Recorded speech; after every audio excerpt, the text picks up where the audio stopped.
Hello बच्चों, कैसे हो आप लोग। तो आज मैं आप लोगों के लिए लाया हूं question bank solution of centre of मास।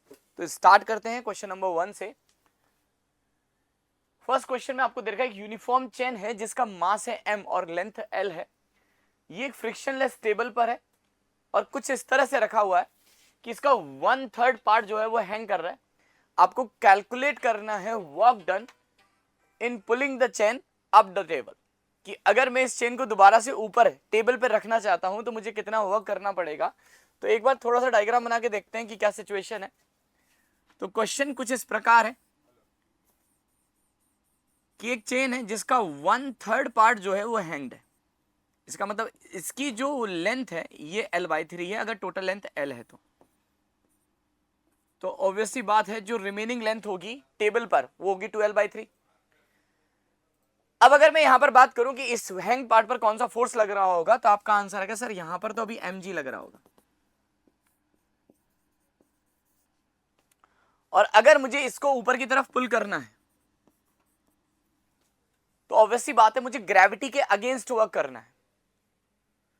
तो आपसे पूछा इसको पुल करने के लिए कम से कम कितना वर्क करना पड़ेगा, तो क्या मैं बोल सकता हूं जितना ग्रेविटी वर्क करेगी उतना ही वर्क एटलीस्ट मुझे करना पड़ेगा। तो रेदर की मैं ये कैलकुलेट करूं कि मुझे कितना वर्क करना पड़ेगा, मैं ग्रेविटी का वर्क निकाल लेता हूं। तो अगर मैं वर्क डन बाय ग्रेविटी की बात करूं तो फॉर एग्जांपल जैसे जैसे मान लो मैं इसको पुल करता जाऊंगा ये वाली लेंथ कम होती चली जाएगी और किसी इंस्टेंट पर ये जो वर्टिकल लेंथ है ये x के बराबर है। क्या इस वक्त बता सकते हो इस पर mg कितना लग रहा होगा? तो mg लग रहा होगा इसका मास, और इसका मास होगा m/l इंटू एक्स के बराबर, तो इंटू जी। इतना फोर्स इस पर ग्रेविटी लगा रही होगी। तो ऑब्वियसली बात है इतना फोर्स इस पर नीचे लग रहा है और मैं इसको डिस्प्लेस कहां कर रहा हूं, ऊपर की तरफ। तो मान लेते हैं फर्दर मैंने इसको ऊपर की तरफ dx अमाउंट से और डिस्प्लेस किया। तो इसको ऊपर की तरफ dx अमाउंट से डिस्प्लेस करने के लिए मुझे कितना एडिशनल वर्क करना पड़ा, दैट इज dw। क्या आप dw को कैलकुलेट कर सकते हो? बिल्कुल कर सकते हो। mg नीचे लग रहा है, डिस्प्लेसमेंट ऊपर हो रहा है, तो अगर हम वर्क की बात करें तो वर्क आएगा fs cos theta, force is m/l into x into g, into displacement is dx and angle is 180 and that is cos 180। और अगर मुझे टोटल वर्क डन कैलकुलेट करना है तो मुझे इसको क्या करना पड़ेगा, इंटीग्रेट। और अगर हम इंटीग्रेशन की वैल्यू की बात करें तो इनिशियली x की वैल्यू किसके बराबर है, l/3 के बराबर।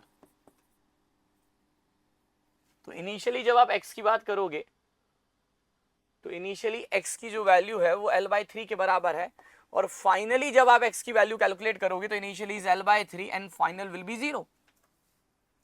क्योंकि जब चेन कंप्लीटली स्टेबल पर आ जाएगी तो x की वैल्यू 0 आ जाएगी। बस इसको सॉल्व कर लेते हैं। यहां से अगर आप सॉल्व करोगे तो m/l इंटू जी, ये बाहर आ गया, cos 180 इज -1, तो this is minus into integration में सिर्फ क्या बचेगा, x dx, और ये आएगा l/3 से 0।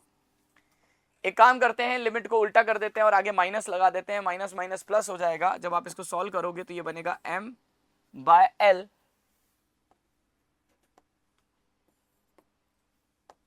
दोस्तों, ये बनेगा m/l इंटू जी। एक्स डी एक्स का इंटीग्रेशन, दिस इज x²/2, और लिमिट आ जाएगी 0 से l/3।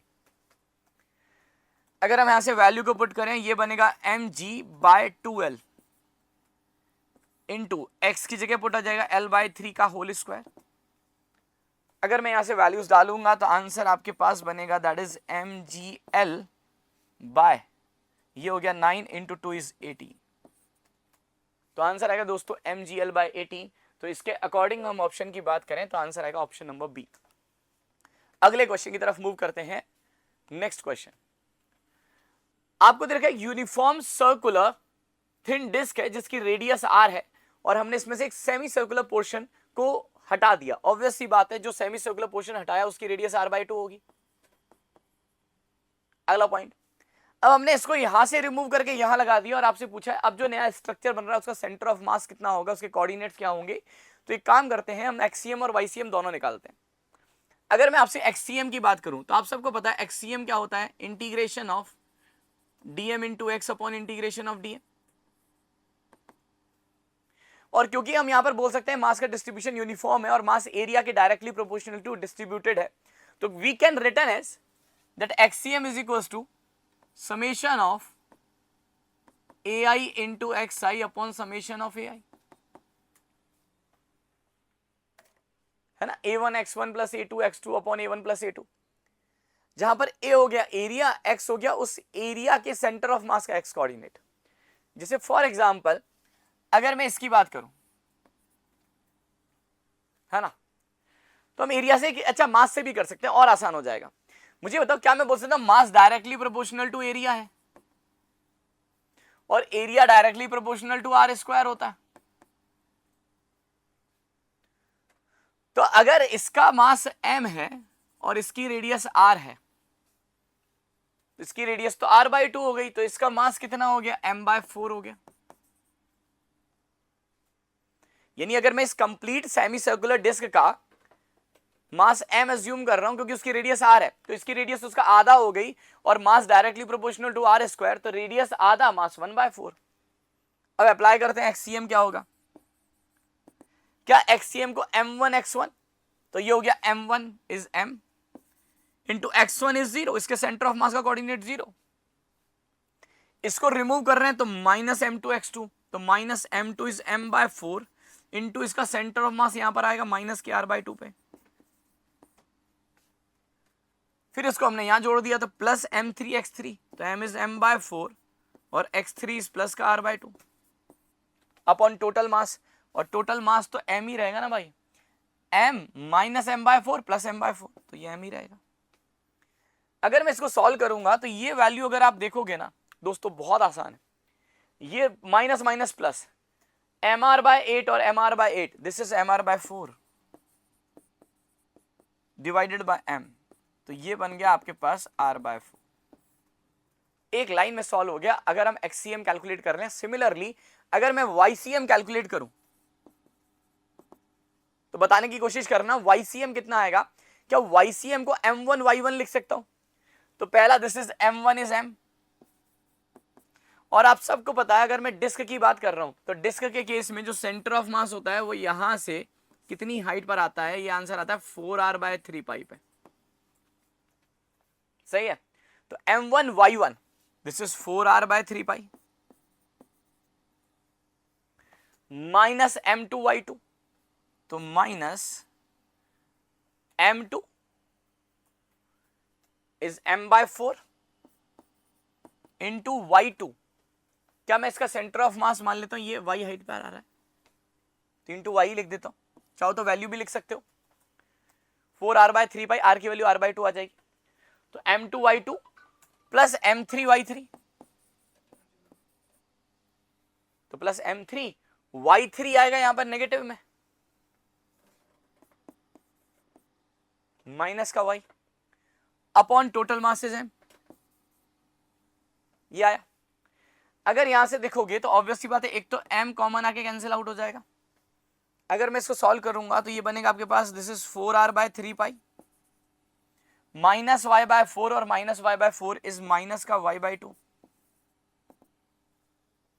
इज माइनस का y/2, और यहां से अगर आप कैलकुलेट करोगे तो ये बनेगा 4r/3 पाई माइनस का 1/2 and y is equal to कितना होगा, y होगा इसके सेंटर ऑफ मास का y coordinate and this is 4r/3 पाई और r की वैल्यू r/2 हो जाएगी, तो दिस इज 4r/3 पाई, ये आएगा दोस्तों। अगर आप ये यहां से देखोगे ना तो कितना कॉमन आ रहा है, यहां से 4r/3 पाई कॉमन आ रहा है और यहां पर बचेगा 1 minus 4r/3 pi minus 1/4, 1 minus 1/4 is 3/4 and this is 3/4 is 4/3, तो ये बनेगा r/पाई।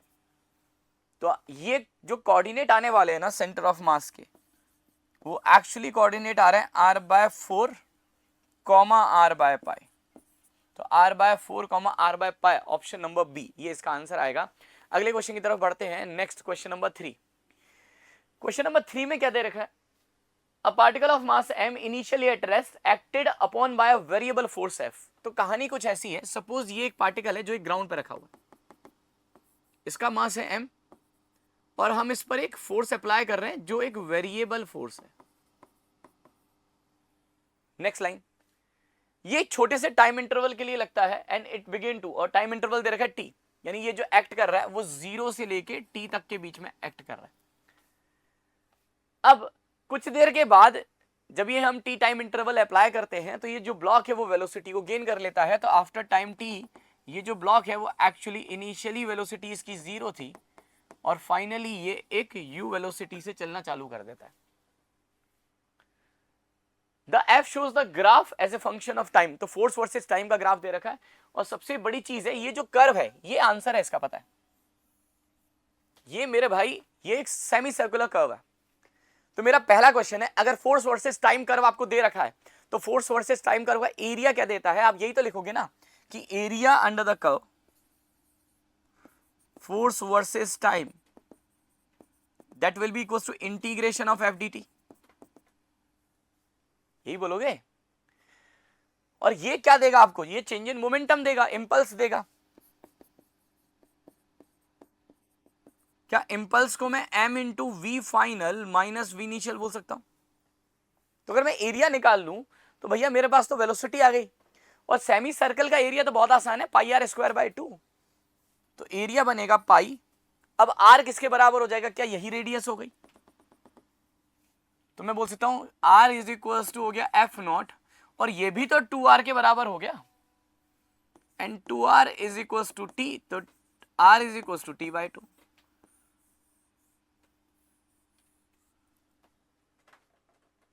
तो एक काम करते हैं, अगर मैं एरिया लिखूंगा and this is pi are square by 2, तो अगर मैं इसकी फॉर्मेट में लिखता तो r होता एफ नॉट, तो पाई आर स्क्वायर बाय 2 आधा एरिया है, सेमी सर्कल है, and is equal to m into you.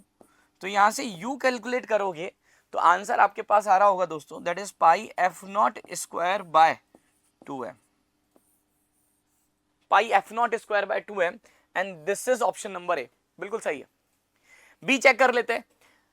अब अगला u को t की टर्म में निकालना है तो कुछ भी नहीं करना भाई, अगर मैं यहीं पर u इज इक्वल टू पाई, क्या मैं ऐसे बोल सकता था कि एफ नॉट जो है वो r के बराबर है, और अगर मैं इन दोनों को रिलेट करूंगा तो क्या मैं यहां से बोल सकता हूं कि f naught is equal to t by 2, तो t is equal to 2f naught. तो पुट करो, तो f naught is equal to t by 2 का होल स्क्वायर बाय 2m, तो ये बनेगा pi into T square by 8m। तो ये ऑप्शन भी सही है। और अगर मैं एफ नॉट और टी दोनों यूज करना चाहता तो दोबारा से चेंज करते हैं, एक काम करते हैं यहां से पाई टी बाय 8m अलग रखते हैं और एक टी को अलग कर देते हैं। क्या मैं एक टी को 2f नॉट लिख सकता हूं? अगर मैं ऐसा रखूंगा ना दोस्तों तो आपको दिख रहा होगा ये आंसर आएगा आपके पास, that is pi T F not by 4m, pi T F not by 4m, pi T F not by 4m, and this is option number C. तो आंसर ए भी सही है, बी भी सही है, सी भी सही है, तो भाई डी गलत है। बहुत बढ़िया। अगला क्वेश्चन देखने से खतरनाक लेकिन बिल्कुल सिंपल सा क्वेश्चन है। एक बॉल है जिसका मास m है जो वर्टिकली डाउन मूव कर रहा है विद वेलोसिटी v, ये एक वेज से टकराता है और भाई टकराने के बाद जो आपका वेज है वो हॉरिजॉन्टली v नॉट वेलोसिटी से चलना चालू कर देता है। आपसे पूछा है सारी सरफेसेस फ्रिक्शनलेस है, the impulse provided by the wedge to the ball कितना होगा? क्या मैं ये बोल सकता हूं बाय द एक्शन रिएक्शन जितना बॉल जो है वेज को इंपल्स प्रोवाइड करेगा उतना ही इंपल्स वेज बॉल को करेगा? तो मैं ये निकाल लेता हूं बॉल जो है वो वेज को कितना इंपल्स प्रोवाइड कर रहा है। अगर मैं वेज का एफवीडी बनाऊंगा तो जब ये बॉल जो है वेज से टकरा रही होगी कुछ ऐसा सिनेरियो होगा, और उस वक्त अगर आपसे पूछा जाए कि बताओ भाई लाइन ऑफ इंपैक्ट कौन सा होगा, तो आप बोलोगे ये लाइन ऑफ इंपैक्ट होगा।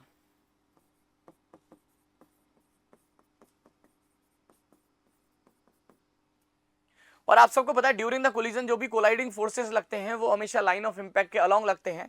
इसका मतलब ये जो बॉल है वो इस वेज पर इधर फोर्स लगा रहा होगा तो इंपल्स भी इधर प्रोवाइड कर रहा होगा। मान लेते हैं आई इंपल्स प्रोवाइड कर रहा है, जिसकी वजह से जो आपका वेज है वो इस डायरेक्शन में v नॉट वेलोसिटी से चलना चालू कर देता है। अगर ये एंगल थीटा है तो ये भी थीटा होगा, तो ये एंगल बनेगा 90 माइनस थीटा। तो अगर मैं इंपल्स का ये जो हॉरिजॉन्टल कंपोनेंट करूं the horizontal components of the impulse will be I cos of 90 minus theta. यही इस वेज को हॉरिजॉन्टल मोमेंटम प्रोवाइड कर रहा होगा, क्योंकि impulse is equals to m into we final minus we initial, change in linear momentum. तो यहां से आपके पास आएगा I cos 90 minus theta is sine theta is equals to M we not. तो आपके पास आई की वैल्यू आ गई कितनी है दोस्तों? यहां से जब आप कैलकुलेट करोगे तो आपके पास आई की वैल्यू आएगी m we naught by sine theta. तो मेरा क्वेश्चन ये है, ये जो इंपल्स है ये कौन प्रोवाइड कर रहा है? This is a impulse provided by the ball to the wedge, और जितना बॉल वेज को इंपल्स प्रोवाइड करेगा उतना ही इंपल्स वेज बॉल को करेगा। तो हम बोल सकते हैं the same impulse is also provided by wedge to ball। तो दोस्तों आंसर तो हमारा वैसे ही आ चुका है, that is m we naught by sine theta. ये है आपका क्वेश्चन नंबर 4। अगले क्वेश्चन की तरफ बढ़ते हैं साथ में। क्वेश्चन नंबर 5 आपके सामने प्रेजेंट है। क्या दे रखा है? In the situation shown in the adjacent figure, आप देख पा रहे होंगे दो ब्लॉक है, mass small m capital m, और दो फोर्स अप्लाई कर रहे हैं सेम अमाउंट का। आपसे मैक्सिमम एलोंगेशन पूछा है स्प्रिंग में कितना होगा अगर इनिशियली सिस्टम जो है वो रेस्ट पर है, रिलैक्स है, स्प्रिंग में कोई फोर्स नहीं है। तो मैं देखो सिंपल सा लॉजिक है भाई, क्या मैं दोनों साइड से same amount of force apply कर रहा हूं? ऐसा कर रहा हूं तो नेट एक्सटर्नल फोर्स 0 हो गया, तो acceleration of centre of mass 0, initial velocity of centre of मास 0, तो डिस्प्लेसमेंट ऑफ सेंटर ऑफ मास नहीं होगा। यानी दोनों ब्लॉक मूव करेंगे लेकिन दोनों का सेंटर ऑफ मास यही रहेगा। ये है COM। अब गौर से सुनना, फॉर एग्जाम्पल अगर ये ब्लॉक जो है यहां पर x1 से डिस्प्लेस होता है और ये जो ब्लॉक है वो यहां पर x2 से डिस्प्लेस होता है, तो total elongation in spring will be x1 plus x2। अब अप्लाई करूं वर्क एनर्जी थ्योरम, मैं लिख रहा हूं work done by all the force is equals to change in kinetic energy.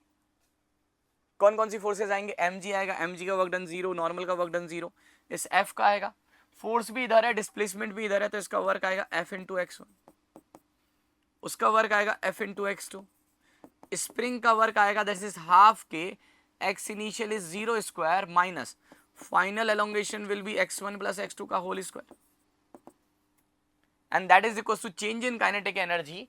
तो वो आएगा 0, फाइनल भी 0, इनिशियल भी 0, क्योंकि इनिशियली रिलैक्स है, पूरा सिस्टम रेस्ट पर है, और फाइनली जब मैक्सिमम एलोंगेशन होगा तो सारी की सारी kinetic energy will be store in a form of potential energy.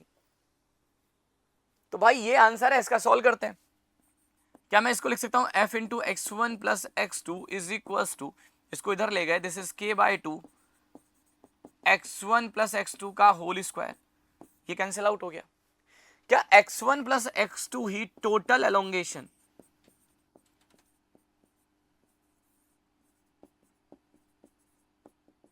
In spring है? और यही टोटल एलोंगेशन है, तो क्या आप यहां से x1 प्लस x2 की वैल्यू निकाल सकते हो? The value of x1 plus x2 is equal to 2f by k, इति सिद्धम। सही है भाई? तो ये आंसर आएगा, इसके अकॉर्डिंग अगर आप देखो तो सी ऑप्शन आ जाएगा। अगले क्वेश्चन की तरफ बढ़ते हैं। अगला क्वेश्चन बहुत ही बेहतरीन क्वेश्चन है और इतना बढ़िया सॉल्यूशन दूंगा जिससे आपको समझ में आएगा कि यार देखने से इतना खतरनाक क्वेश्चन हम 2 स्टेप में सॉल्व कर सकते हैं। कैसे भाई? क्वेश्चन है क्या, एक ट्यूब है जो हॉरिजॉन्टल प्लेन पर रखा है, यहाँ पर 2 मास हैं m और 2m, और इनिशियली ये रेस्ट पर और ये u वेलोसिटी से आता है।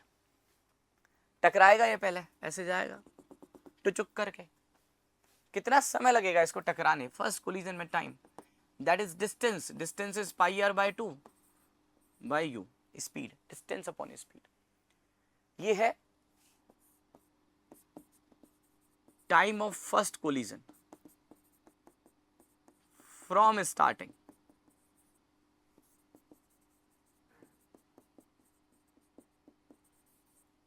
अब ये थोड़ा सियाना बन रहा है। अब इसने क्या बोला भाई, पहले कोलिजन का मत बताओ, पहले के बाद जब दूसरा हो रहा होगा उसके बीच का टाइम इंटरवल बताओ। जब ये इससे टकराएगा तो क्या मैं ये बोल सकता हूं टकराने के बाद दोनों की वेलोसिटी चेंज हो जाएगी? मुझे नहीं पता कितनी होगी, लेकिन होगी तो सही।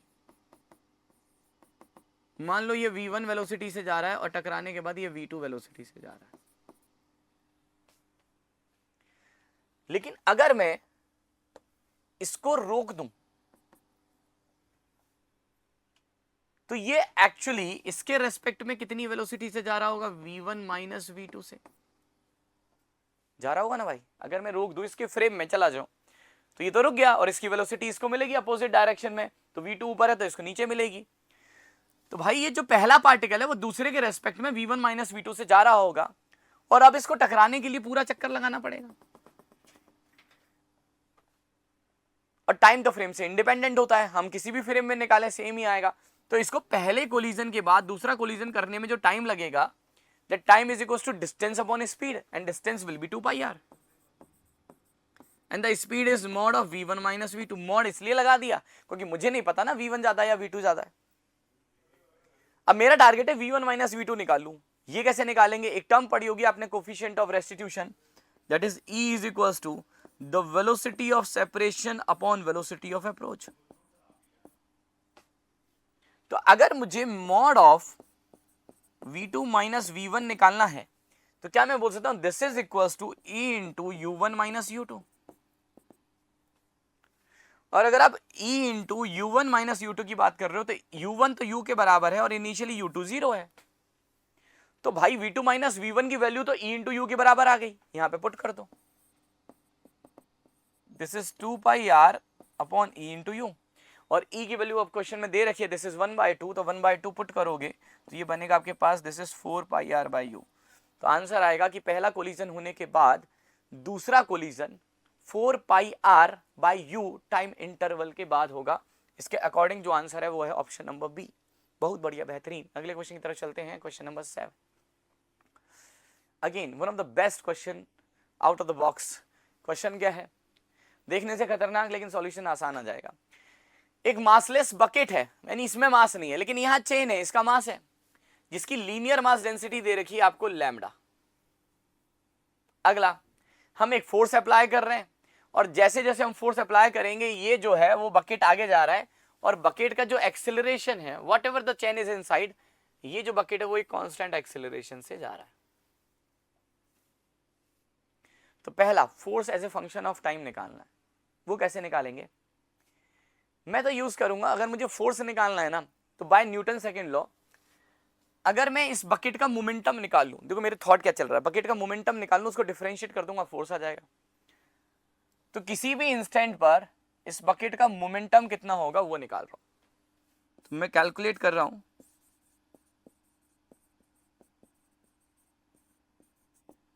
The momentum of bucket and that is equal to mass into velocity. Mass पर आते हैं, मास कैसे निकालोगे भाई? टी टाइम में कितना अमाउंट जो है वो आ जाएगा वो निकाल लेते हैं। कैसे?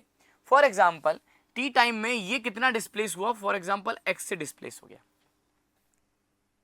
तो ये एक्स अमाउंट ऑफ लेंथ जो चेन होगी वो इसके अंदर आ जाएगी। और अगर मुझे मास को कैलकुलेट करना है तो क्या मैं मास को लैम्डा इंटू एक्स लिख सकता हूं? अगर एक्स अमाउंट ऑफ चेन अंदर आ गई तो लीनियर मास डेंसिटी को लेंथ से मल्टीप्लाई कर दो, तो ये मास आ गया इंटू वेलोसिटी। एक्स कैसे निकालेंगे? क्योंकि कांस्टेंट एक्सेलरेशन से चल रहा है, तो x is equal to u t plus half a into T square. और सिमिलरली v कैसे निकालेंगे? क्योंकि कांस्टेंट एक्सेलरेशन से चल रहा है तो v is equal to u plus a t.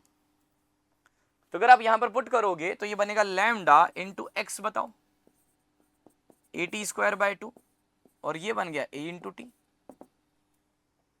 तो अगर मैं इसको कैलकुलेट करूंगा तो ये बनेगा आपके पास lambda A square T square by 2, sorry T cube,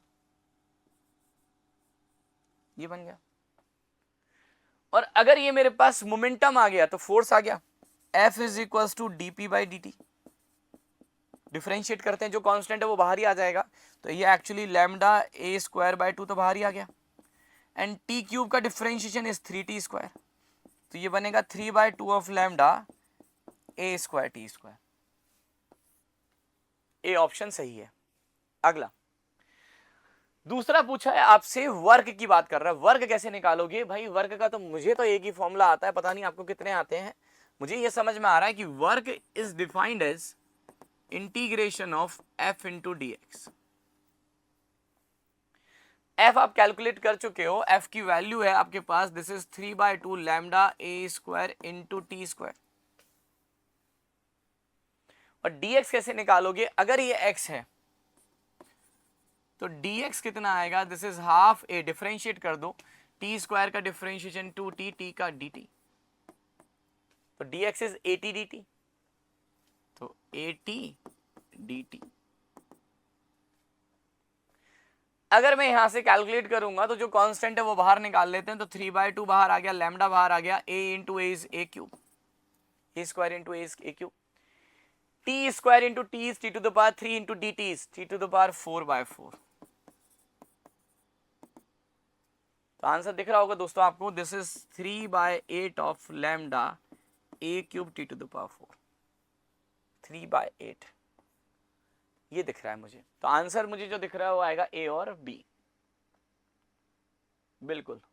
अगला क्वेश्चन, अगले क्वेश्चन की तरफ चलते हैं, and the next question is question number 8। दे क्या रखा है? एक स्मूथ ब्लॉक है ऑफ मास स्मॉल एम, ये स्लाइड कर रहा है एक वेज पर जिसका मास है कैपिटल एम। जो ब्लॉक है वो वी वेलोसिटी से इधर जा रहा है और वेज जो है वो वी वेलोसिटी से इधर जा रहा है। ये सारी velocity with respect to ground है। हमने इस पर एक फोर्स एफ भी लगाया और यहां पर कोफिशिएंट ऑफ फ्रिक्शन है म्यू। आपसे पूछा है इस इंस्टेंट पर क्या होगा? वेलोसिटी ऑफ सेंटर ऑफ मास कितना होगा? तो बहुत ही सिंपल है भाई, पहला VCM, दिस इज M1V1, तो दिस इज M1V1, माइनस आएगा इसमें क्योंकि अपोजिट डायरेक्शन में, तो this is M2V2 upon M1 plus M2। तो ये बनेगा मॉड, इसलिए क्योंकि मुझे नहीं पता ना कौन सा मास ज्यादा है कौन सा कम है, तो M minus capital M into V upon capital M plus small m, पहला ऑप्शन सही है। ये तो कर ही सकते हो। आगे अगले क्वेश्चन की तरफ चलें, horizontal acceleration of centre of मास। देखो भाई, एक्सेलरेशन सेंटर ऑफ मास का कैसे निकालूंगा मैं? इस पूरे सिस्टम पर नेट एक्सटर्नल फोर्स निकाल दूंगा, and net external force acting on the system is equal to mass of the system into acceleration of centre of mass. अब ऑब्वियस ही बात है, इस पर फोर्स इधर लग रहा है तो इस पर एक काइनेटिक फ्रिक्शन भी लग रहा होगा इधर, और वो होगा म्यू इनटू ये ग्राउंड वाला normal, mu into normal of ground. तो अगर नेट एक्सटर्नल फोर्स की बात करूंगा तो ये बनेगा F minus mu into normal of the ground is equal to capital M plus small m into acceleration of centre of. सही है ना? अब मुझे ग्राउंड का नॉर्मल निकालना है, और ग्राउंड का नॉर्मल कैसे निकालेंगे? क्या मैं ऐसे बोल सकता हूं, अगर मैं इस कैपिटल M यानी इस वेज का FVD बनाऊं, तो देखो इस पर ग्राउंड का नॉर्मल ऊपर लग रहा है, एक इस वेज का MG नीचे लग रहा है, और ये एक ब्लॉक भी तो इसमें नॉर्मल नीचे लगा रहा होगा। तो जो ग्राउंड का नॉर्मल है वो आएगा वेज का मास यानी MG plus normal of the block. अब समस्या है कि मुझे नॉर्मल ऑफ द ब्लॉक निकालना है, तो एक काम करते हैं, ब्लॉक का FVD बनाते हैं। अगर मैं यहां पर इस वेज को रोक दूं तो क्या मैं बोल सकता हूं इस वेज के फ्रेम में ये ब्लॉक सर्कुलर मोशन कर रहा है? तो अगर आप ब्लॉक की बात करोगे और वेज के फ्रेम में गए तो वेज तो रुक गया और इसकी वेलोसिटी इस ब्लॉक को अपोजिट डायरेक्शन में मिली, यानी जो ब्लॉक है वो एक्चुअली 2v वेलोसिटी से जा रहा है और ये सर्कुलर मोशन कर रहा है। अब इसके सेंटर की तरफ कौन सा फोर्स लग रहा होगा? एक तो नॉर्मल लग रहा होगा जो वेज इस पे लगा रहा होगा, एक इसका MG लगेगा नीचे की तरफ। तो net force towards the centre कितना हुआ? That is N minus MG is equal to MV square, V is 2V का होल स्क्वायर बाय R। क्या यहां से नॉर्मल आ गया? इसको पुट करो तो नॉर्मल ऑफ द ग्राउंड आ गया। मैं यहां लिख देता हूं, नॉर्मल ऑफ द ग्राउंड आएगा आपके पास सॉरी कैपिटल MG प्लस ये कितना हो जाएगा? स्मॉल MG प्लस ये बनेगा 4 MV स्क्वायर बाय R। किया गया, और इसको उठा के यहाँ रख दोगे, आपके पास एक्सीलरेशन आ जाएगा। इसके अकॉर्डिंग जो आंसर आ रहा है वो आ रहा है डी ऑप्शन। सबको मेरी बात क्लियर है? ये है क्वेश्चन नंबर 8। अगला क्वेश्चन नंबर 9 और आसान है। आपको देखा एक प्रोजेक्टाइल को मैं फायर कर रहा हूं हॉरिजॉन्टल ग्राउंड से, and the coefficient of restitution between the projectile and the ground is E. तो होता क्या है, जब आप एक प्रोजेक्टाइल को फायर करते हो, मान लो सपोज u वेलोसिटी से मैंने फायर किया, गौर से सुनना, जिसका एंगल ऑफ प्रोजेक्शन थीटा था। अब होगा क्या, ये कुछ इस तरह के पाथ पे जाएगा, क्योंकि कोलिजन जो है, जो आपका कोलिजन है वो परफेक्टली इलास्टिक नहीं है, तो हर बार इसकी स्पीड रिड्यूस होती जाएगी। तो ये जो प्रोजेक्टाइल है वो हमेशा छोटा बनेगा इस तरह से। अगर मान लो इनिशियल वेलोसिटी इसकी ux थी और इनिशियल y डायरेक्शन में वेलोसिटी uy थी, तो आफ्टर द कोलिजन जो हॉरिजॉन्टल कंपोनेंट है वो तो चेंज होता नहीं है, क्योंकि इंपल्स ही नहीं लगता उस डायरेक्शन में, कोई कोलाइडिंग फोर्स ही नहीं होती। सिर्फ y डायरेक्शन में वेलोसिटी का कंपोनेंट जो है वो e इंटू यू वाई हो जाता है, e टाइम्स हो जाता है। अगली बार कितना रहेगा, ये तो ux ही रहेगा, और ये प्रीवियस का e टाइम्स हो जाएगा, मतलब e square into u y हो जाएगा, और ऐसे चलता रहेगा। इसने आसान चीजें पूछी है, ये 3 चीजों की बात कर रहा है। ए को बोल रहा है वो टाइम ऑफ फ्लाइट, बी को बोल रहा है वो मैक्सिमम हाइट, और सी को बोल रहा है वो रेंज। मुझे बता, टाइम ऑफ फ्लाइट किसके डायरेक्टली प्रोपोर्शनल होता है? उसका फॉर्मूला आता है 2u/g। तो time of flight is directly proportional to u/y। Clear है? तो अगर मैं t1/t2 निकालूंगा, जैसे मान लो यहां पे टाइम जो है वो t1 लग रहा है और यहां t2 लग रहा है, तो ratio of time of flight is a, तो a is equal to t1/t2। तो पहले ये t1 जो है वो uy के बराबर होगा, यानी डायरेक्टली प्रोपोर्शनल होगा, और t2 बाद में uy कितना हो जाएगा, e इंटू यू वाई हो जाएगा। तो दिस इज 1/e। आसान है। इसी तरह से अगर मैं कैलकुलेट कर रहा हूं दूसरा, मुझे क्या कैलकुलेट करना है, मैक्सिमम हाइट, यानी h1/s2 कैलकुलेट कर रहा हूं, तो मैक्सिमम हाइट भाई directly proportional to u y square होता है, तो h1 is you y square, और बाद में जो y डायरेक्शन में वेलोसिटी है वो e इंटू यू वाई का होल स्क्वायर हो जाएगा, तो 1/e स्क्वायर हो जाएगा। और जब आप रेंज निकालते हो तो range directly proportional to ux into u y होता है, और ux तो सेम है, तो रेंज भी directly proportional to u y होगा। तो अगर आप r1/r2 कैलकुलेट करोगे, यानी जिसको वो c बोल रहा है, तो ये directly proportional to u y होगा, तो पहले तो यू वाई और बाद में e इंटू यू वाई, तो ये भी 1/e। तो आंसर आएगा a is equal to 1/e, b is equal to 1/e square, and c is equal to 1/e होना चाहिए, लेकिन इसने दे रखा है 1/e स्क्वायर, तो गलत है। तो आंसर आएगा a और b। हेलो बच्चों, अगले क्वेश्चन की तरफ चलते हैं। क्वेश्चन में आपको दे क्या रखा है, एक मासलेस इनइलास्टिक थ्रेड है जो एक फ्रिक्शनलेस पुली से पास हो रहा है। यहाँ पर 2 ब्लॉक हैं, ए और बी, दोनों का मास सेम है और पूरा सिस्टम इनिशियली रेस्ट पर है। सडनली हम एक बुलेट को फायर करते हैं जिसका मास m है, इनिशियल वेलोसिटी u है, और ये इस ब्लॉक में एम्बेडेड हो जाता है। उसके बाद हमसे 4 चीजें पूछी गई हैं। पहला, the velocity of centre of mass of the system, यानी block A plus block B plus block C just after the collision कितना होगा।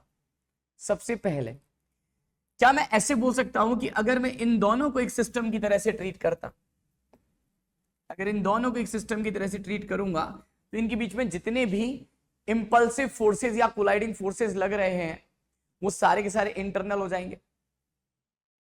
तो हम जस्ट बिफोर द कोलिजन और just after the collision linear momentum conserve करा सकते हैं, and by the linear momentum conservation इसका इनिशियल मोमेंटम है mu, इसका इनिशियल मोमेंटम 0, बाद में टोटल मास हो गया 2m एंड वेलोसिटी v, तो that is v is equal to आ जाएगा आपके पास u/2।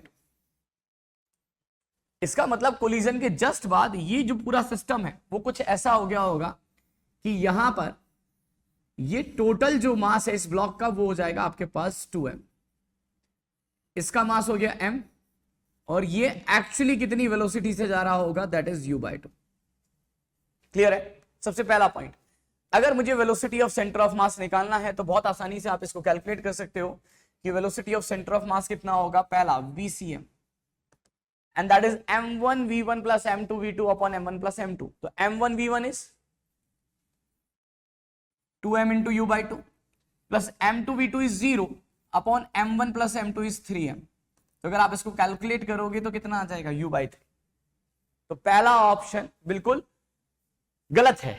दूसरा ऑप्शन सही है कि velocity of centre of mass of the system just after the collision u by 3, यानी बी ऑप्शन सही है। अगला इसने बोला time after which the string becomes taut again. अब होगा क्या, अगर आप यहां से देखोगे तो ये एक्चुअली u बाय 2 से ऊपर जा रहा है और इसकी इस इंस्टेंट पर वेलोसिटी 0 है, यानी ये ऐसा लगेगा ये बिल्कुल रेस्ट पर है, लेकिन ये ऊपर जा रहा है। ऑब्वियस सी बात है कि स्ट्रिंग जो है वो हमारी लूज हो जाएगी, स्लैक हो जाएगी। आपसे बोला है कितनी देर के बाद जो स्ट्रिंग है वो दोबारा से टॉट हो जाएगी।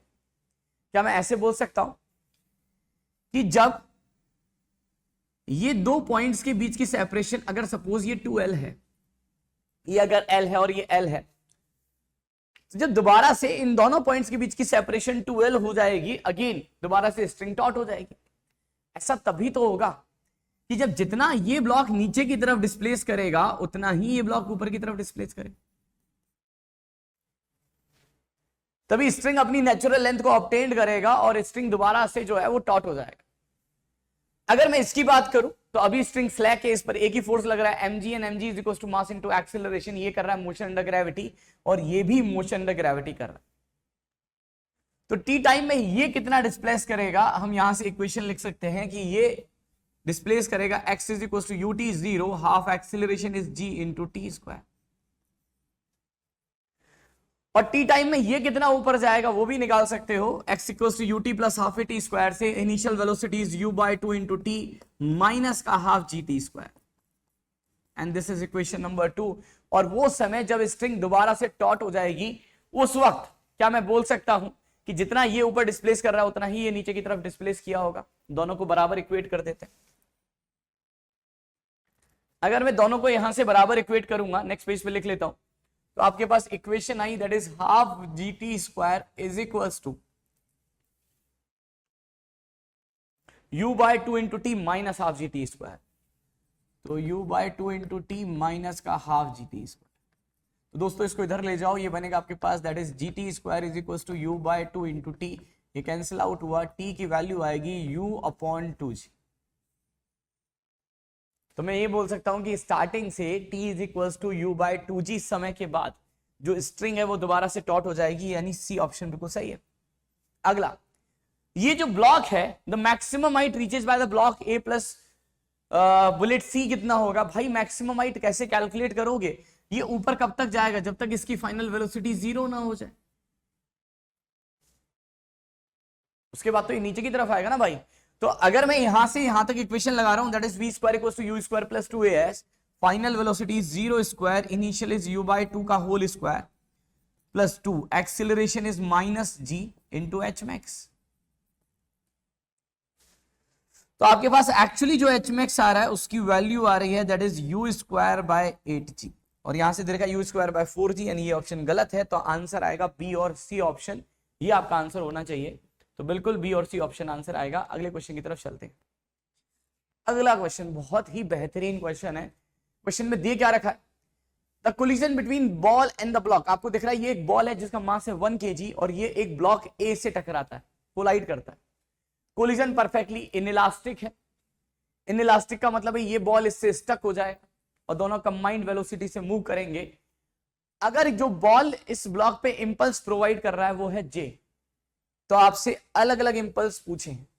अब वो कैसे कैलकुलेट करें, स्टार्ट करते हैं। सबसे पहला, अगर मैं इस ए का एफबीडी बनाऊं तो ए पर कितने इंपल्स लग रहे होंगे। एक तो ये बॉल इस पर इंपल्स नीचे की तरफ लगा रहा होगा that is J,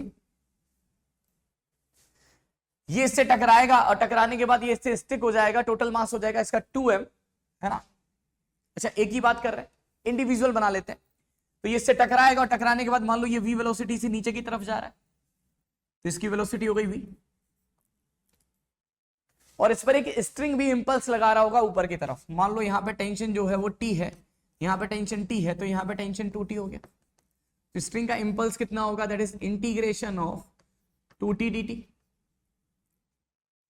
integration of f dt। इसको मैं j1 लिख देता हूं।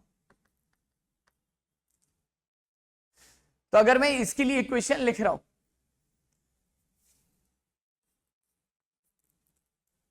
तो क्या मैं इसको ऐसे लिख सकता हूं कि इनिशियल इंपल्स या impulse net impulse is equal to change in linear momentum.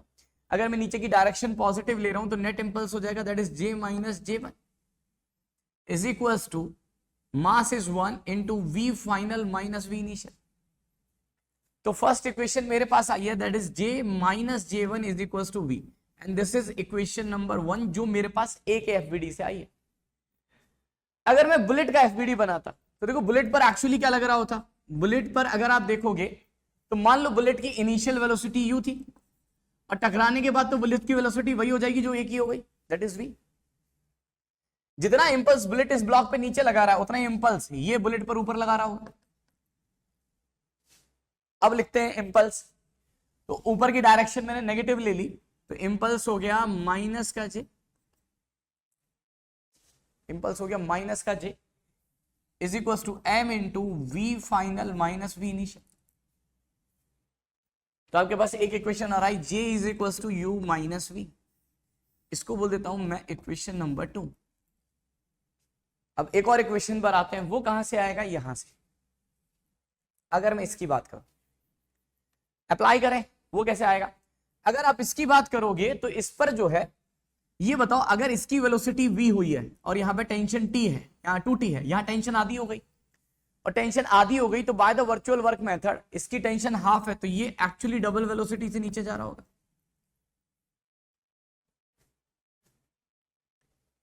तो अगर मैं इस पे बात करूं कि भाई इसके मोमेंटम में कितना चेंज हुआ है तो वो कैसे कैलकुलेट करेंगे, तो इसके लिए लिखते हैं इंपल्स इज इक्वल्स टू, और यहां पर ऑब्वियस सी बात है इस पे इंपल्स ये अगर नीचे जा रहा है तो ये ऊपर जा रहा होगा, तो एक काम करते हैं तो मान लेते हैं ये जो है वो एक्चुअली 2v वेलोसिटी से ऊपर जा रहा है। अब इसके लिए लिख रहा हूं क्या यहां पर एक इंपल्स लग रहा है टेंशन का that is integration of T D T, integration of T D T and that is equals to m is 2 into v final that is 2v minus v initial। और क्या मैं लिख सकता हूं T D T is equal to J1 by 2 that is equal to 4v, तो यहां से J1 आ गया आपके पास 8v। अब इधर देखो J1 अगर 8v है इसको यहां पे पुट करो, अगर आप यहां पे पुट करोगे J1 is equal to 8v इधर चला गया तो यहां से v की वैल्यू आ गई J/9, v की वैल्यू आ गई J/9 और अगर v is equal to J/9 आ गया तो सब आ गया। पहला net impulse on the block A, भाई ब्लॉक ए पर नेट इंपल्स किसके बराबर लग रहा है, नेट इंपल्स यही तो है ए पर लगने वाला नेट इंपल्स और ये v के बराबर है और v is equal to J/9 तो ये आया J/9। तो अगर आप देखोगे तो ए का आंसर आएगा t। Second net impulse on the block B, block B पर जो नेट इंपल्स लग रहा है वो सिर्फ टेंशन का लग रहा है यही तो है, दैट इज इक्वल टू कितना नेट इंपल्स यही तो है दैट इज 4v और 4v v की वैल्यू है J/9 तो ये बनेगा 4J/9, ये आएगा आपके पास q। तो पहला t आएगा दूसरा q आएगा, एक बार चेक कर लेते हैं, पहला t आएगा दूसरा q आएगा, बहुत सही। अगला तो ये बनेगा आपके पास q इज 4J/9। अगला the impulse due to the repeated support y की वजह से कितना इंपल्स लगेगा, क्या मैं ऐसे बोल सकता हूं यहां टेंशन 2t यहां 2t तो यहां पे 4t, तो इंपल्स आएगा 4t dt और integration of 2t dt is J1 तो ये एक्चुअली कितना बन रहा है 2 टाइम्स ऑफ J1 बन रहा है और J1 की वैल्यू 8v है तो this is 2 times of 8v कितना हुआ 16v और v की वैल्यू है J/9 तो आया 16J/9 तो ये आया आपके पास r। And the last impulse due to the radiated support x की वजह से कितना इंपल्स आ रहा होगा, ये आ रहा होगा integration of t dt and integration of t dt is J1/2 and J1/2 is 4v and v की वैल्यू है आपके पास J/9 तो आंसर आएगा 4J/9 यानी ये आएगा q, तो आंसर आएगा TQRQ दैट इज TQRQ। सबको मेरी बात क्लियर है, बढ़िया क्वेश्चन था। हेलो बच्चों अगले क्वेश्चन की तरफ चलते हैं। क्वेश्चन नंबर 12 आपको दे रखा है the centre of mass of an object which is form by rotating a parabola. तो आपको एक पैराबोला की इक्वेशन दे रखी है and that is equals to x is equals to ky square. तो ये along the x axis symmetric एक पैराबोला है। ये ध्यान रखना यहाँ पर मास का distribution throughout the volume में है। क्लियर है, ये क्वेश्चन में मेंशन होना चाहिए था। About an X axis having the height of the object is 6 metre is given by, तो भाई इसकी आपको हाइट दे रखी है, ये टोटल है 6 मीटर, और आपको इसके सेंटर ऑफ मास के कोऑर्डिनेट निकालने हैं। सबसे पहले अगर मैं वाई कोऑर्डिनेट की बात करूं तो क्या मैं ऐसे बोल सकता हूं कि अलोंग द एक्स एक्सिस मास का डिस्ट्रीब्यूशन जितना ऊपर की तरफ है उतना ही नीचे की तरफ है, और अगर मास का डिस्ट्रीब्यूशन ऊपर और नीचे सेम है तो जो सेंटर ऑफ मास है वो एक्चुअली वाई डायरेक्शन में डेविएट नहीं करेगा। इसका मतलब दोस्तों इसका जो सेंटर ऑफ मास आएगा उसका सिर्फ एक्सीएम कोऑर्डिनेट आएगा, यानी एक्स कोऑर्डिनेट आएगा। और अगर एक्सीएम की बात करें तो एक्सीएम होता है integration of DM into X upon integration of DM. अब आते हैं डीएम पर। क्या मैं अगर मास कैलकुलेट करना चाहूं एलिमेंट्री मास, तो मुझे एक एलिमेंट लेना पड़ेगा, और एलिमेंट कैसे लेंगे, एक काम करते हैं, यहां से एक्स डिस्टेंस पर जाकर एक dx थिकनेस का एलिमेंट्री स्ट्रिप ले लेते हैं, और अगर मैं यहां से x डिस्टेंस पे जाके dx डिस्टेंस पर एक एलिमेंट्री स्ट्रिप लूंगा, तो आपको यहां पर एक डिस्क दिखाई देगी जिसकी थिकनेस तो dx हो जाएगी लेकिन इसकी हाइट y हो जाएगी। और अगर मुझे इसका मास कैलकुलेट करना है तो क्या मैं ऐसे बोल सकता हूं, इसका मास अगर dm है तो dm कैसे कैलकुलेट करेंगे, अगर मैं वॉल्यूम मास डेंसिटी को रो अज्यूम कर लेता हूं तो रो को इसके वॉल्यूम से मल्टीप्लाई कर दूं, and rho is equal to area, that is area of the disc is pi r pi Y square into thickness, and thickness is dx। अब कैलकुलेट करते हैं, तो फाइनली मेरे पास जो आया that is equal to integration of dm को लिख सकता हूं मैं volume mass density that is rho into इसका volume that is pi Y square into dx into x हो गया, इसके सेंटर ऑफ मास का एक्स कोऑर्डिनेट वो तो यहीं पर होगा, वो एक्स के बराबर ही होगा, अपॉन इंटीग्रेशन ऑफ डीएम का मतलब that is pi rho into pi Y square into dx। क्या मैं वाई स्क्वायर को एक्स बाय के लिख सकता हूं, यहां पे लिख देते हैं, अगर आप देखोगे रो पाई ये कैंसिल आउट हो गया, आपके पास बना इंटीग्रेशन ऑफ वाई स्क्वायर को मैंने लिख दिया X by K into dx into X upon Y square को लिखा मैंने X by K into dx। क्या k से k कैंसिल आउट हो गया, और x की लिमिट अगर आप देखोगे तो x की लिमिट आएगी 0 से लेके 6 तक, तो दैट इज 0 to 6, अगर x into x that is x square into dx integration बनेगा x cube by 3। Similarly x dx का इंटीग्रेशन बनेगा x स्क्वायर बाय 2। अगर मैं इसको सॉल्व करूंगा यहां से 2 ऊपर चला जाएगा, the value will be 2/3 of x, और अगर इसको सॉल्व करेंगे 2/3 ऑफ x, x की लिमिट डालोगे 0 से लेके 6 तक, तो ये आ जाएगा 6, आंसर आएगा that is 12 divided by 3 is equals to 4 metre. तो अगर मैं यहां से अल्फा की बात करूं, यानी जो कोऑर्डिनेट आने वाला है वो कोऑर्डिनेट आएगा आपके पास 4,0, यानी अल्फा प्लस बीटा की वैल्यू अगर मैं कैलकुलेट करूंगा, the value of alpha plus beta is equals to 4 + 0 and that is equals to 4। तो आपका आंसर आएगा दोस्तों 4।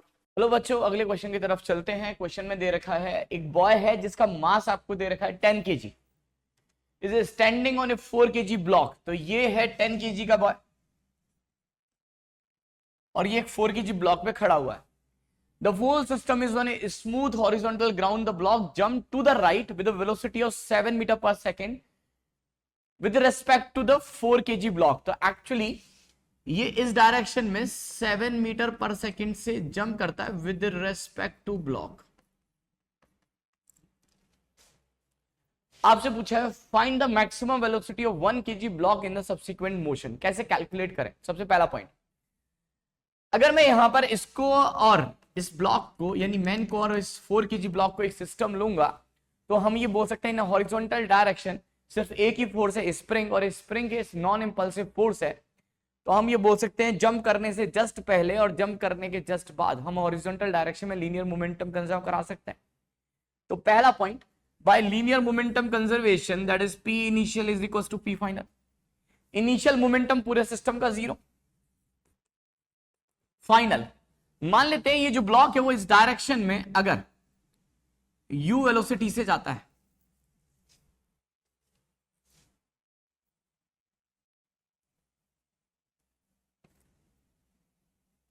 अगर ये ब्लॉक इस डायरेक्शन में u वेलोसिटी से जाता है तो इस 10 kg वाले आदमी की जो वेलोसिटी है ग्राउंड के रेस्पेक्ट में कितनी होगी, तो गौर से सुनना भाई। एक तो ये आदमी ब्लॉक के रेस्पेक्ट में 7 मीटर पर सेकंड से कूद रहा है और ब्लॉक इसको u वेलोसिटी से और ले जा रहा है, तो ग्राउंड के रेस्पेक्ट में इस आदमी की इस डायरेक्शन में वेलोसिटी होगी 7 + u metre per second, and that is with respect to ground, because the initial momentum of the system is 0। Final momentum की बात करें तो आदमी का आएगा mass into velocity, and that is 7 + u, plus इस ब्लॉक का आएगा दैट इज 4u। यहां से अगर आप कैलकुलेट करोगे तो आपके पास आएगा 10u + 4u is 14u, u की वैल्यू आएगी आपके पास माइनस का 70/14, and that is equal to minus का 5 मीटर पर सेकेंड। इसका मतलब ये मैं बोल सकता हूं कि एक्चुअली जब ये इस पे जंप करेगा दोबारा से, जब यहां से जंप कर जाएगा तो ये जो 1 kg वाला ब्लॉक है ये तो इनिशियली रेस्ट पर ही रहेगा, लेकिन इसके जंप करने के जस्ट बाद जो 4 kg वाला ब्लॉक होगा वो एक्चुअली माइनस का मतलब जो गिवन डायरेक्शन के अपोजिट, यानी ये एक्चुअली इस डायरेक्शन में जा रहा होगा with velocity of 5 metre per second.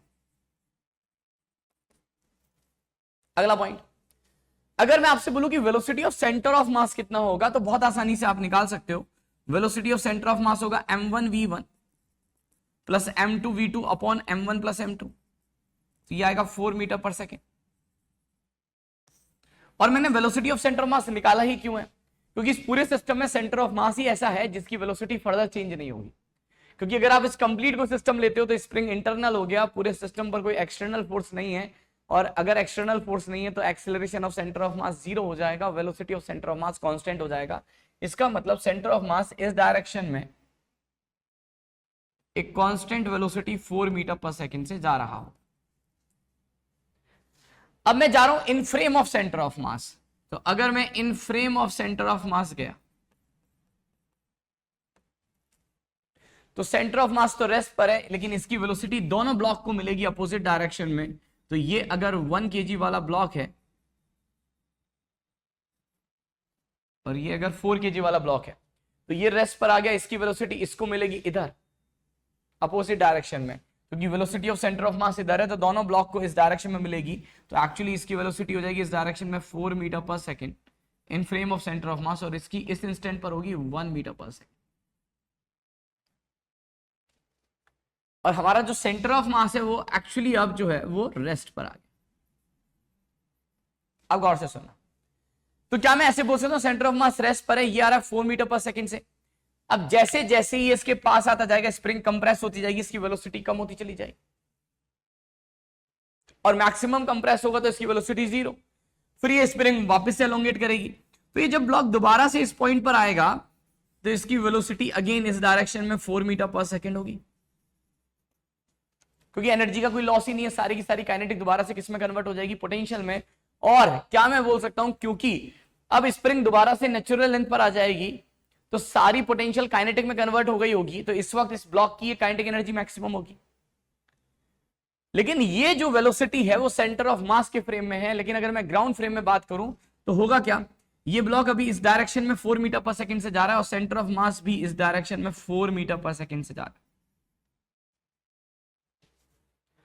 तो इस ब्लॉक की ग्राउंड के रेस्पेक्ट में that is velocity of block with respect to ground कितना होगा, and that will be that is 4 + 4, answer आएगा 8 मीटर पर सेकेंड। ये इसका आंसर। क्लियर है दोस्तों, बहुत ही अमेजिंग सा क्वेश्चन है। तो आंसर आएगा the maximum velocity of this 1 kg block will be 8 metre per second. Next question में दे रखा है in a figure shown a triangular portion is cut from a circular disc. एक सर्कुलर डिस्क है जिसकी रेडियस है r, और इसमें से हमने एक ट्रायंगुलर पोर्शन को रिमूव कर दिया। आपसे बोला जो रिमेनिंग बचा हुआ पोर्शन है उसका सेंटर ऑफ मास पूछा। तो भाई अगर मुझे सेंटर ऑफ मास के कोऑर्डिनेट निकालने हैं तो सबसे पहला पॉइंट मैं ये बोल सकता हूं कि इस केस में अगर मैं एक वर्टिकल लाइन ड्रॉ करूं तो इसके दोनों तरफ मास का डिस्ट्रीब्यूशन सेम है। इसका मतलब जो सेंटर ऑफ मास का कोऑर्डिनेट है वो एक्सीएम तो नहीं आएगा, सिर्फ वाई कोऑर्डिनेट आएगा। और अगर मुझे YCM कैलकुलेट करना है तो क्या मैं ऐसे बोल सकता हूं YCM will be is equals to A1y1 minus A2y2 upon A1 minus A2। सही है भाई, चलो अगला पॉइंट। अगर मैं A1 की बात करूं, A1 क्या है? A1 है इसका पूरा एरिया, कितना होगा?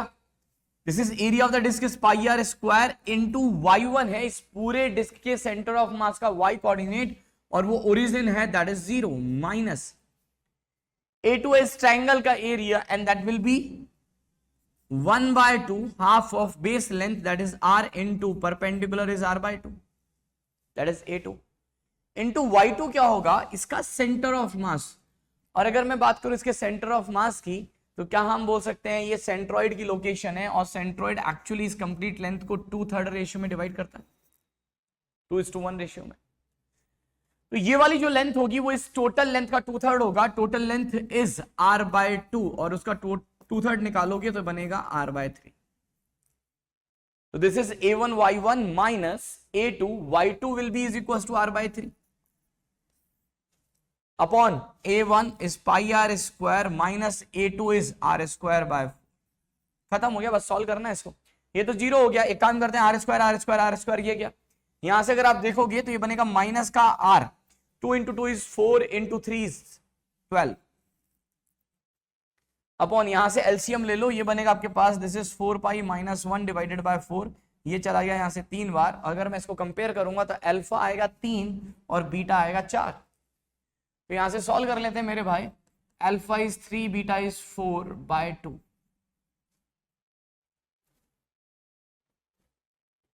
सही है ना? बिल्कुल।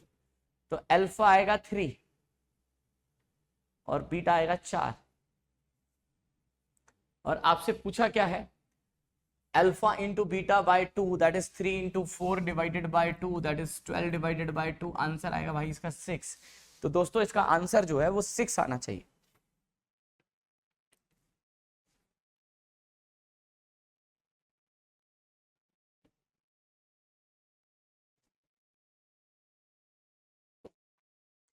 क्लियर है? तो आंसर होना चाहिए भाई 6। करेक्शन लग रहा है 8 दे रखा है। अगला क्वेश्चन नंबर 15। क्वेश्चन नंबर 15 में क्या है? एक सिमेट्रिक ब्लॉक है M1, है ना? ये एक ब्लॉक दे रखा है और इसमें एक छोटा सा ब्लॉक M2 और रखा हुआ है। With the notch of the hemispherical shape of the radius r rest on a smooth horizontal surface near the wall, a small block of mass M2 slide without the friction. Initial position, find the maximum velocity of the block M1। भाई इसकी maximum velocity निकालनी है। चलो कैसे start करें? मुझे बताओ, जब ये यहां से नीचे आएगा तो ये एक्चुअली इस पर फोर्स इस डायरेक्शन में लगाए तो ये वैसे तो मूव ही नहीं करेगा। यहां से नीचे आने में ये सिर्फ ब्लॉक मूव करेगा, और ब्लॉक जब इसके लोअर मोस्ट पॉइंट पर पहुंचेगा तो कितनी पोटेंशियल एनर्जी ये रिलीज करेगा, या कितनी हाइट नीचे आ जाएगा r, तो इसकी वेलोसिटी कितनी हो जाएगी? √2gr। तो होगा क्या? जब ये यहां से बिल्कुल इसके लोअर मोस्ट पॉइंट पर पहुंचेगा, किसकी बात कर रहा हूं? M2। तो M2 कितनी वेलोसिटी गेन कर लेगा? That u will be is equal to √2gr, और अभी M1 रेस्ट पर होगा। अब होगा क्या? M1 ऊपर जाएगा, M2 ऊपर जाएगा, फिर वापस नीचे आएगा, और इस थ्रू आउट मोशन में ये इस वेज पर इसी डायरेक्शन में फोर्स लगाएगा, जिसका एक हॉरिजॉन्टल कंपोनेंट आएगा जो इसकी वेलोसिटी को बढ़ाता रहेगा। और ये फोर्स कब तक लगेगा? जब तक ये यहां से ऊपर ना चला जाए और वापस नीचे ना आ जाए। तो क्या मैं बोल सकता हूं, जब ये वापस दोबारा से नीचे आएगा, इस पॉइंट पर नीचे आएगा M2, ऐसे ऊपर जाके वापस नीचे आएगा, तो उस वक्त ये जो है वो एक्चुअली मैक्सिमम वेलोसिटी से चल रहा होगा। तो आपको ये वेलोसिटी निकालनी। और वो कैसे निकालोगे? गौर से सुनो। क्या मैं बोल सकता हूं, जब ये यहां से ऊपर गया और ऊपर से नीचे आया, क्योंकि पूरे सिस्टम में कोई भी नॉन कंजर्वेटिव फोर्स फ्रिक्शन नहीं लग रहा है, तो एनर्जी का कोई लॉस नहीं होगा। तो क्या मैं इसको एक परफेक्टली इलास्टिक कोलिजन की तरह से ट्रीट कर सकता हूं कि मेरे पास दो पार्टिकल हैं, इनिशियली इसकी वेलोसिटी u है और इसकी वेलोसिटी 0 है, और इनका कोलिजन मैं कब से कब तक कंसीडर कर रहा हूं? जब से ये ऊपर ना पहुंच जाए, ऊपर से नीचे ना आ जाए। इफेक्टिवली तब तक मैं कोलिजन इसको कंसीडर कर रहा हूं।